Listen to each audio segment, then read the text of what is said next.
There's something about the full moon. It can add this charge to the air and put you on edge.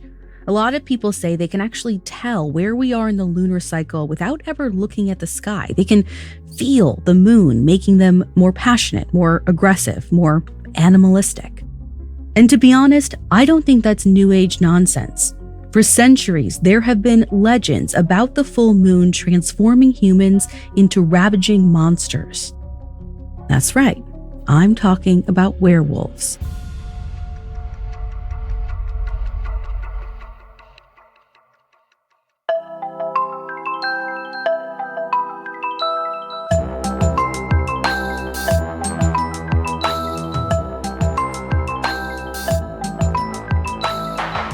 This is Supernatural, a Spotify original from Parcast. I'm your host, Ashley Flowers.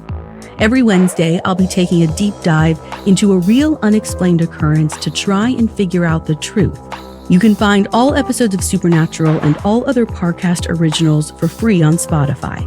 This week, I'm tracking one of the world's oldest supernatural creatures, the werewolf.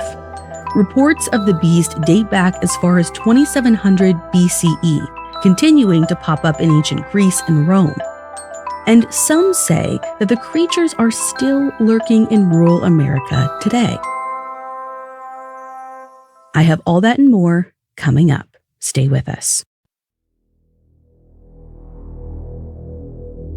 There's something, dare I say, romantic about the concept of werewolves. The idea that we all have this untamable wild animal living inside of us, one that just needs a little help to come out. And of course, we always cast extremely attractive men to play them in movies, like Michael J. Fox, Hugh Jackman, or Taylor Lautner. But werewolves weren't always this fangirl fantasy. In the past, werewolves were seen as real predators. They ravaged your livestock and your wife and your daughter if you weren't careful. The worst part is they were usually hiding in plain sight. And if you crossed paths with the wrong person at the wrong time, you too were in danger of becoming the deadly creature. And I have to give the werewolves some credit here.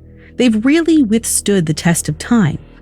Because the first mention of them isn't just from a couple of centuries ago. It dates back millennia, all the way back to 2700 BCE. Somewhere around the Sumerian city of Uruk, there's this local shepherd who I'll call Jacob. He's fallen madly in love with a woman named Ishtar, who also happens to be the goddess of fertility, love, and sex. So Jacob's clearly got good taste in ladies, or at least he thinks so. He begins sending Ishtar gifts, and for a while she plays into it, kind of leading him on. But one day, Ishtar gets bored of this young shepherd. She decides to turn him into a wolf, just for kicks. Afterward, Ishtar sets her sights on a new man, the most coveted bachelor in the city, King Gilgamesh. Now at first, Gilgamesh is into Ishtar. She's pulling out all the stops. But once he hears what she did to poor Jacob, the king pretty much ghosts her. He's not going to get anywhere near Ishtar and her magical powers. This story makes its way into the Epic of Gilgamesh, which is said to be one of the oldest written biographies on the planet. So there's got to be something to it, right? While this story is somewhat vague, the reports of men turning into wolves becomes more detailed as history ticks on.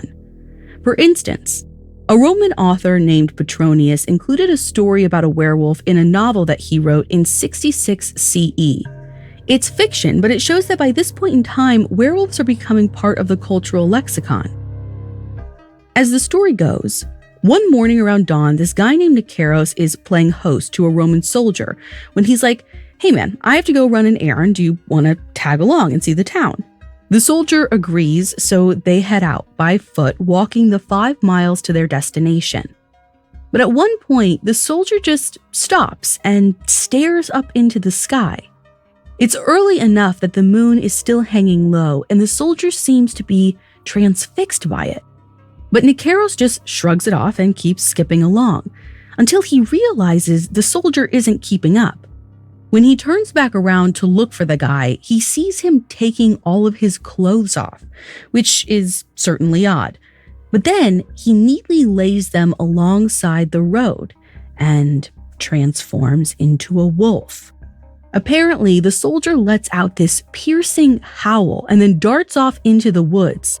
Meanwhile, Nikeros is just standing there, like, what the heck did I just see? He heads back to his little neighborhood where one of the local farmhands stops him. She says there's been this horrible tragedy. That morning, a wolf came onto the property and butchered all of their cattle. She says there was one brave servant who ran after the animal and stabbed it with a pike. Nikeros rushes back to his house, and lo and behold, he finds his visitor in bed, back in his human form, and there's a doctor by his side, tending to a giant pike wound in his neck.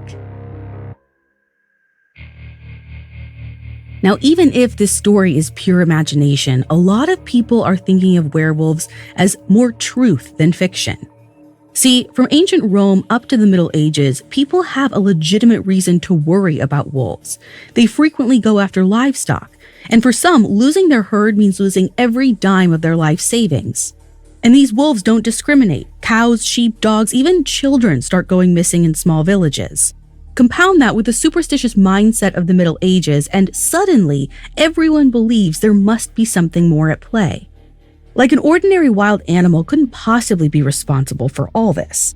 Magic, or at least some supernatural element, has to be involved. And you know what? Maybe they're right. At the turn of the 16th century, 2 Frenchmen are accused of being werewolves, simply because the violence in their surrounding villages was so gruesome, it needed an otherworldly explanation. And I'll warn you, this is where things start to get a bit gory. Around 1502, a terrible storm devastates the French countryside. A man named Pierre Burgot loses his flock of sheep because of it. They're scattered all over the village, and Pierre goes out looking for them, one by one. During the search, Pierre spots 3 men on black horses galloping toward him. They stop, and Pierre explains the situation. One of the men says something like, "Don't worry, you're going to find all of your sheep really soon. I promise you that." Like he's almost guaranteeing it. Then he offers Pierre a little money for the lost time and ominously says, "I'll see you again in 4 or 5 days." So Pierre's like, okay, that's weird. But shortly after that, Pierre finds his entire flock, every last sheep, just like the stranger said he would. And sure enough, 4 or 5 days later, the horseman returns and tells Pierre a secret. He works for the devil. Satan helped Pierre regain his flock that afternoon. So Pierre's like, well, I also prayed to God, and clearly that didn't help, so screw it. He renounces Christianity, kisses the horseman's ice-cold hand, and pledges his allegiance to Satan. For the next 2 years, he doesn't worry about his sheep at all because he feels confident the devil's keeping watch over them. But over time, Pierre gets bored of worshiping Satan. He decides, I'm going to pop back over to church, just see what's happening with my old buddies. And it's around that time that he meets another seemingly demonic fellow named Michael Verdun. Now, I'm not sure if Michael just shows up at his house one day, if they met at church or something else. I do know that Michael's there to entice Pierre away from God and back to the dark side. All it takes is a little bit of money and an invitation to a wild party. One evening, Pierre and Michael head out to the woods behind this old castle. They're in the company of other men and women who Pierre has never seen before. They're all dancing and having a great time when everyone starts taking off their clothes. They're also passing around this ointment and slathering it on each other from head to toe. Now, Pierre knows how to have a good time, so he's just going with the flow. He even lets Michael apply the balm to his bare skin. And that's when everything goes sideways. Pierre watches as his feet transform into paws. Then his skin grows this thick coat of fur, and he feels like he can run faster than he ever could before. And when he looks over to Michael, he realizes the same thing has happened to him. They've both just turned into werewolves. This lasts for several hours before the men return to their human forms. But this is just the beginning of an extremely gruesome friendship. Pierre starts turning into a wolf on the regular. He gets these monstrous urges, this primal instinct to kill, One of his first targets, a 6-year-old boy who narrowly escapes Pierre's clutches. The next time, he goes hunting with the more experienced Michael. Together, they trap and eat a young woman, as well as the man who comes to her rescue. As time goes on, they brutally kill and devour several children, some as young as 4 years old. But this sadistic romp eventually comes to an end.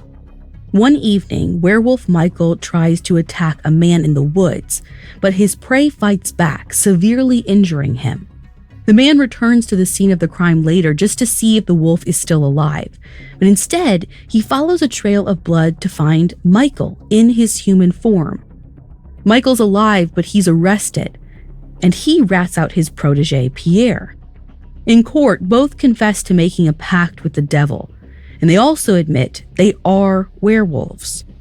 As punishment, the two men are burned at the stake, marking the beginning of an all-out war against werewolves. Coming up, grab your silver bullets, 'cause we're going werewolf hunting. The most urgent mysteries in the world are missing persons cases. The stakes are too high not to pursue every plausible possibility, and some implausible ones too. I'm Sarah Turney, host of the new podcast, Disappearances. In 2020, after spending years searching for the truth, I used social media to help bring justice to my sister Alyssa's nearly 2 decades-long disappearance. Now, every Thursday on Spotify, I'm exploring the many reasons people disappear and the impact their absences can have on those left behind. From child abductions and mystifying murders to those who took drastic measures to start over, each episode of Disappearances journeys through a different high-profile missing persons case, ripped from the headlines and ripe for explanation. Because no one just vanishes into thin air. The answers are out there, waiting to be found. Follow the Spotify original from Parcast, Disappearances. Hear a new episode every Thursday, free and only on Spotify. Now, back to the story. In the 1500s, many small villages across Europe fell into this werewolf pandemonium. If your neighbor had a unibrow, werewolf. If they had long curved fingernails or low-set ears, werewolf. And if they got too tired in the sun, most certainly werewolf. I mean, it was out of control. Possibly thanks to Pierre Bergot, people were terrified to apply ointments or drink water from streams because both were thought to be cursed by wolves. If a man slept outside on a Wednesday or a Friday night with the full moon on their face, they also had the potential to be transformed into one of these creatures. Allegedly, some families even killed their 7th-born child because they thought they were doomed to become a werewolf. While I'm not sure where these very specific legends originated, I do know that everything came to a head in 1582 in one small German town called Bedburg. There's some serious religious turmoil in Bedburg because Catholics and Protestants are fighting for political dominance. The place is constantly playing host to soldiers on their way to the battlefields. The town sees a lot of death, not just from war, but also from outbreaks of the Black Plague. Needless to say, these people are stressed. To top it off, they're still dealing with that timeless question of how to protect their livestock from deadly predators. And things take a darker turn when, yep, you guessed it, women and children go missing as well. People have certainly seen wolves around Bedburg in the past, but there's a new creature that's got people's attention. Because a few have seen a wolf that's, well, accessorizing. Like it's wearing some sort of belt. So when Bedburg citizens hear about this, they're going, darn it, we've got ourselves a werewolf. But the question is, who is it? Cut to the outskirts of town, to the home of a wealthy, well-respected farmer in his 60s, named Peter Stoop. People really like Peter. I mean, he's got a lot of money, so that helps to buy influence, but he's a widower, so he also has people's sympathy. especially because he's now raising his 2 kids as a single dad. Peter probably hears the rumors of a werewolf in town, but he seems like the kind of guy who mostly minds his own business. So when the villagers decide we're going out in a Beauty and the Beast style monster hunt, Peter doesn't go along. Apparently, though, this wolf hunt goes on for days, until one evening when the locals spot the belted creature and send a pack of dogs after it. The mob follows, but when they get there, the dogs aren't circled around a wolf. They've trapped old Peter in his human form.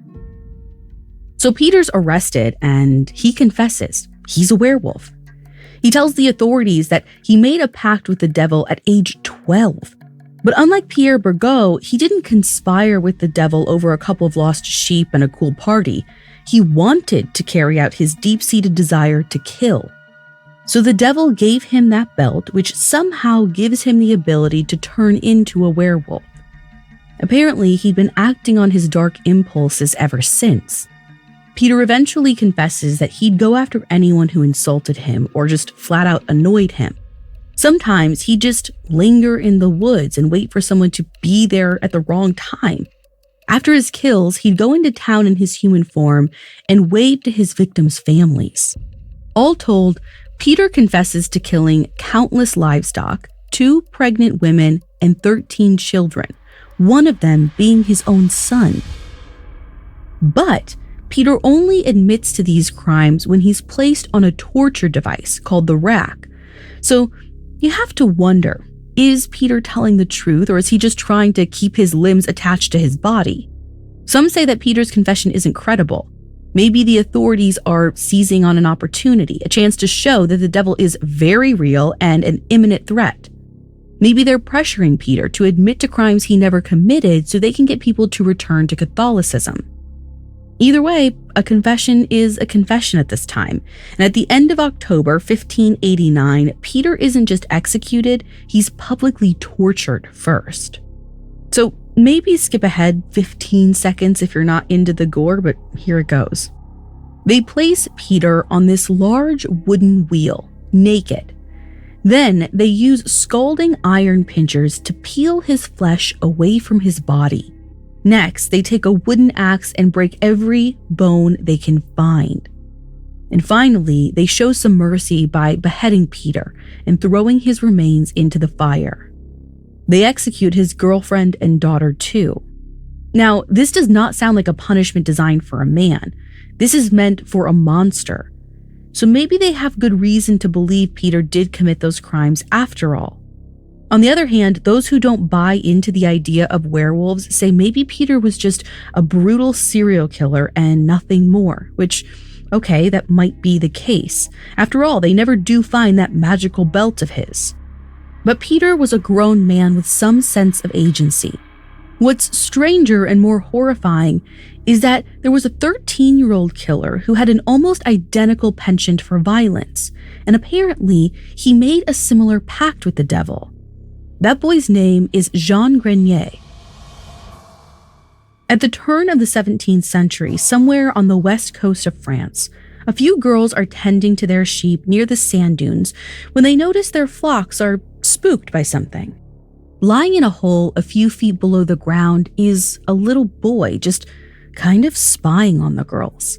He's about 13 years old and he has matted red hair, long fingernails, and these sharp canine teeth that stick out over his lower lip. The girls are terrified of this feral child, probably because he has this glimmer in his eye, like this kid is up to no good. So one of the girls asks the boy, what's his deal? And why does he look so dirty?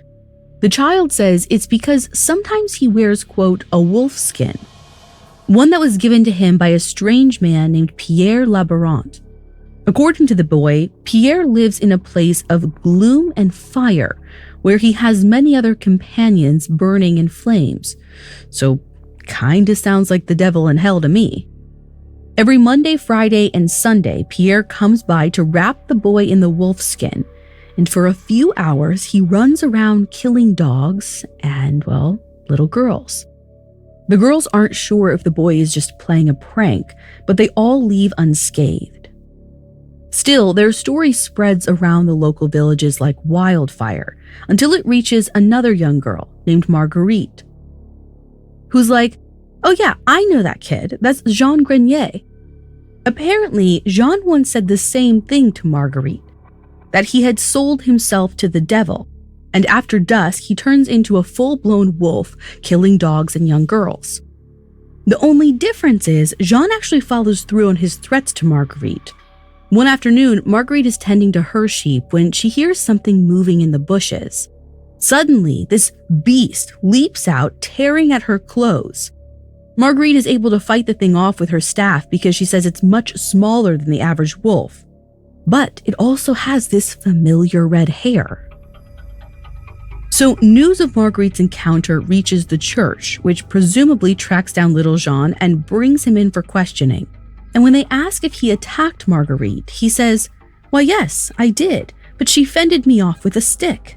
Which, unless this kid was watching the wolf attack from afar, proves that Jean was the wolf. He knows exactly what Marguerite did and identifies her weapon of choice. Plus, he goes on to confess to several other killings. He even says that his stepmother recently left the household after she watched little Jean vomit out a child's finger. And when Jean's father and stepmother are brought in for questioning, they corroborate his story, like, "Yep, that's little Jean for you." But, maybe because he's a kid, Jean actually gets off fairly easy compared to Peter Stoop. He's sent to a monastery.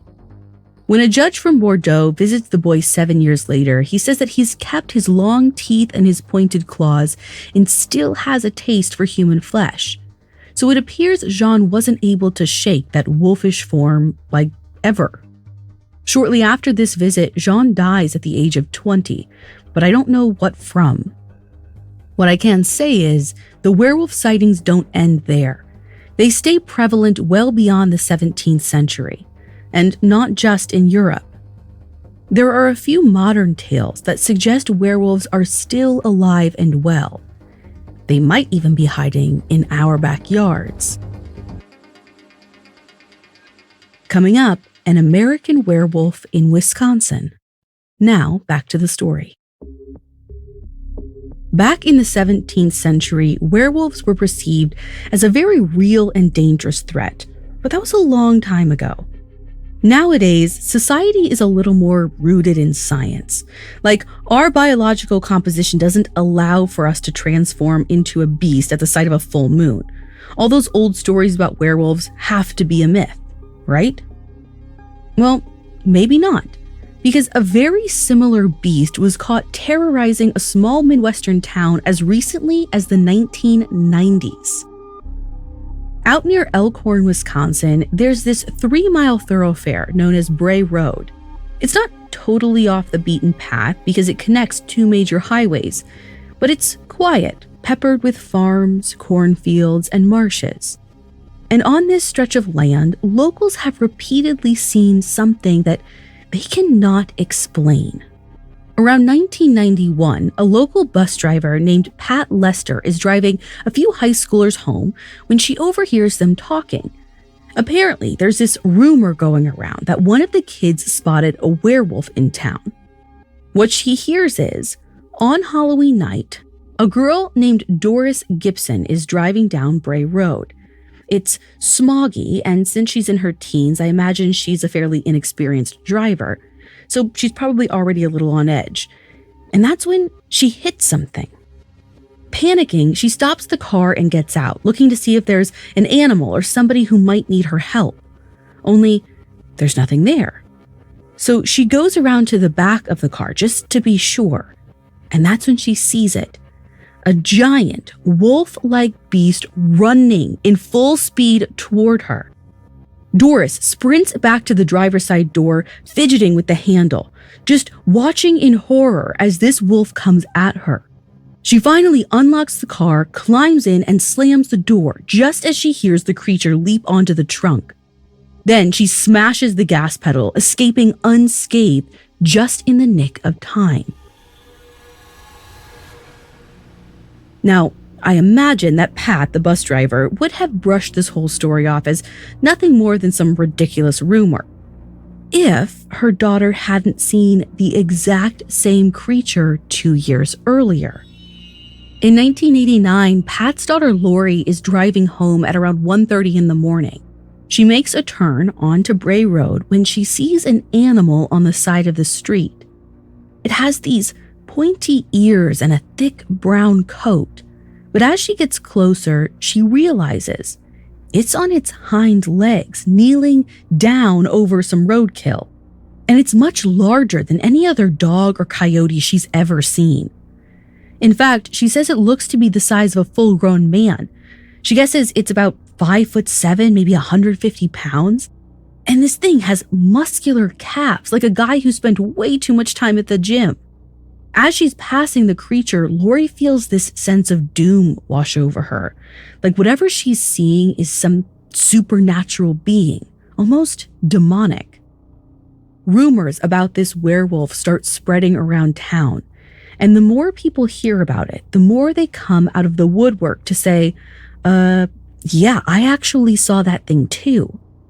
For instance, in 1989, a dairy farmer named Scott Bray, whose family the street is presumably named after, spotted the creature lurking around his yard. In 1990, a different dairy farmer named Mike Etten drove by a similar creature squatting on the side of the road.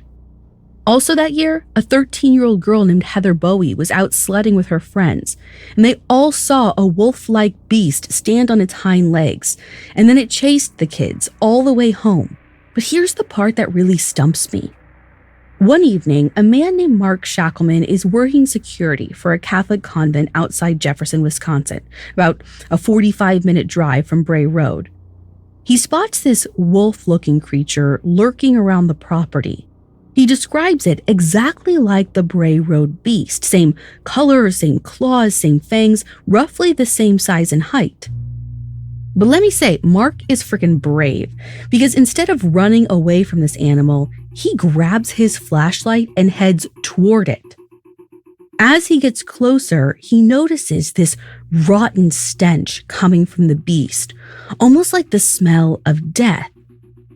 It makes eye contact with Mark before letting out these weird growling noises that faintly resemble a human voice. Like it's almost trying to speak to him. Now, Mark's realizing he's gotten a little too close for comfort. So what does he do? Well, he's at a convent, so he starts praying. As soon as he does, the creature gives him this little sneer. Then it just turns and casually walks off.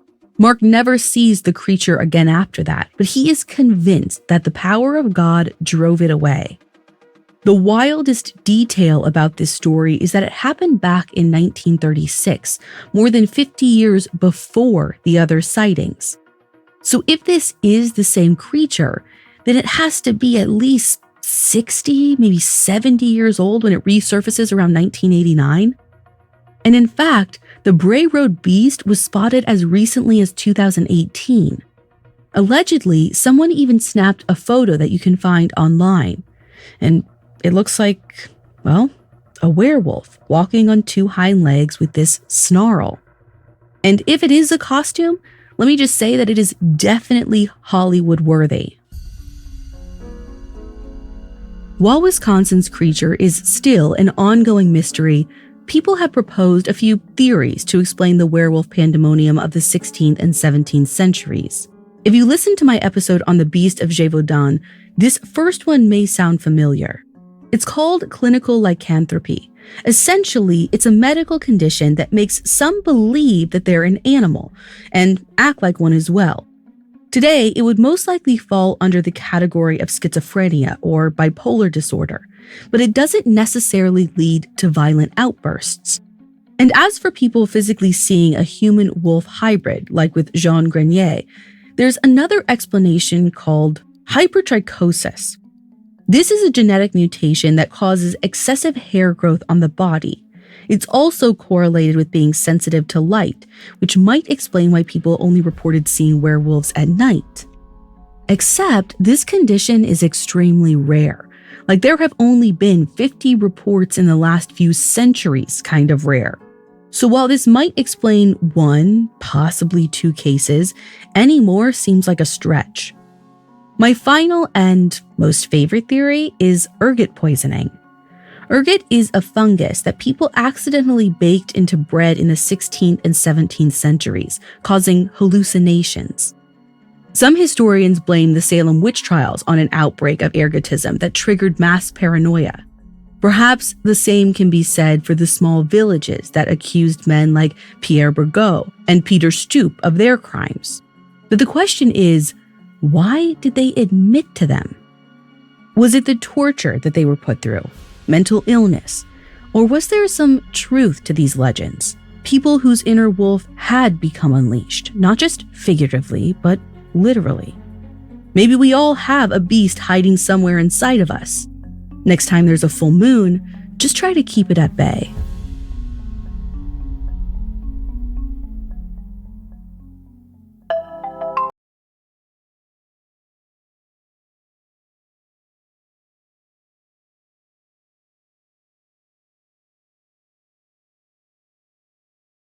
Thanks for listening. I'll be back next week with another episode. You can find all episodes of Supernatural and all other Spotify originals from Parcast for free on Spotify. Supernatural stars Ashley Flowers and is a Spotify original from Parcast. It's executive produced by Max Cutler, sound designed by Carrie Murphy, with production assistance by Ron Shapiro, Trent Williamson, Carly Madden, and Aaron Larson. This episode of Supernatural was written by Lori Gottlieb, with writing assistance by Angela Jorgensen and Kate Gallagher, fact-checking by Anya Bayerly, and research by Mickey Taylor. To hear more stories hosted by me, check out Crime Junkie and all AudioChuck originals.